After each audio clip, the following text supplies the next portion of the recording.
Visiting the resting place of Shoghi Effendi, guardian of the Baha'i faith, is a spiritual bounty for all. Whether individually, in groups, with their friends and families, as neighborhoods or as communities and institutions, ours is the opportunity to come to honor the sign of God on earth. Here we may pray that Baha'u'llah will confirm every step we put forward in the pathway of his love.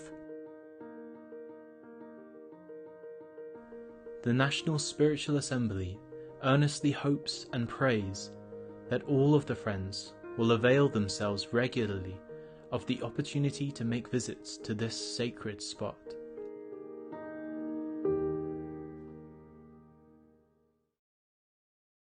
When Shoghi Effendi unexpectedly passed away in London on the 4th of November 1957, a sea of grief was released upon the Baha'i world. His passing robbed them of the one described by Abdul-Baha as that youthful branch branched out from the two hallowed and sacred lote trees, the expounder of the words of God, the sign of God, the chosen branch, the guardian of the cause of God, he unto whom all must turn.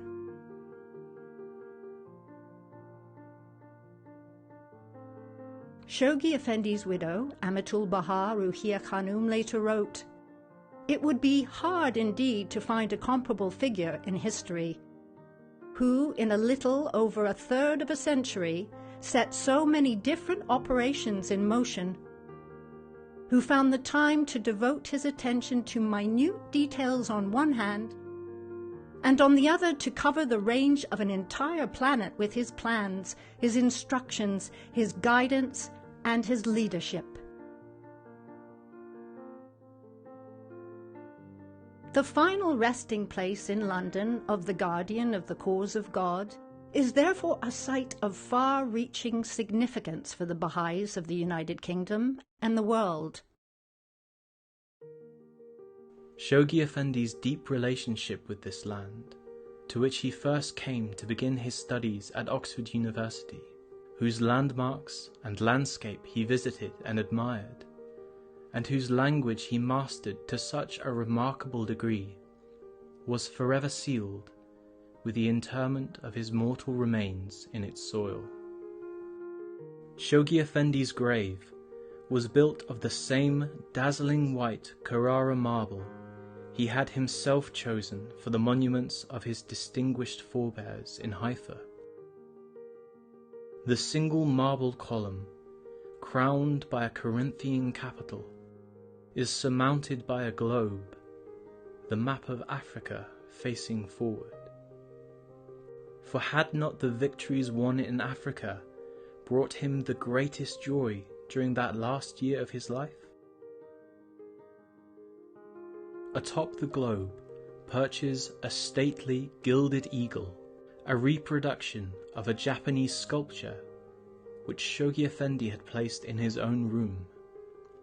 No better emblem than this symbol of victory could have been found for the resting place of him who had won so many victories, as he led the hosts of Baha'u'llah's followers on their ceaseless conquests through 5 continents of the world. In recent years, much painstaking work has been carried out to enhance the resting place of Shoghi Effendi. The eagle has recently been regilded. Trees that blossom in spring are taking root within the enclosure and radiating out in 19 rows from the resting place.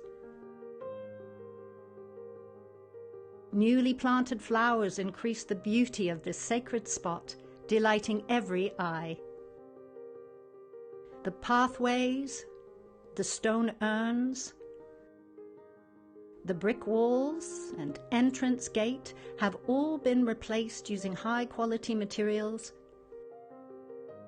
and the balustrade has been restored. Gates now protect the peaceful atmosphere. Improved facilities for the custodians have been constructed. And dotted around the cemetery are large stones, cut from the slopes of Mount Carmel in the Holy Land, that site of great spiritual and historic significance which Shoghi Effendi did so much to cultivate. Plans are currently under consideration to beautify the stretch of land that runs between the perimeter fence and the pathway. All the believers and their friends from throughout the United Kingdom are lovingly invited by the National Assembly to visit this sacred spot, to pray here and meditate, to reflect upon their services to the cause of God, and resolve to act and to serve, thereby receiving blessings and confirmations from the spiritual energy of this unique trust in our midst.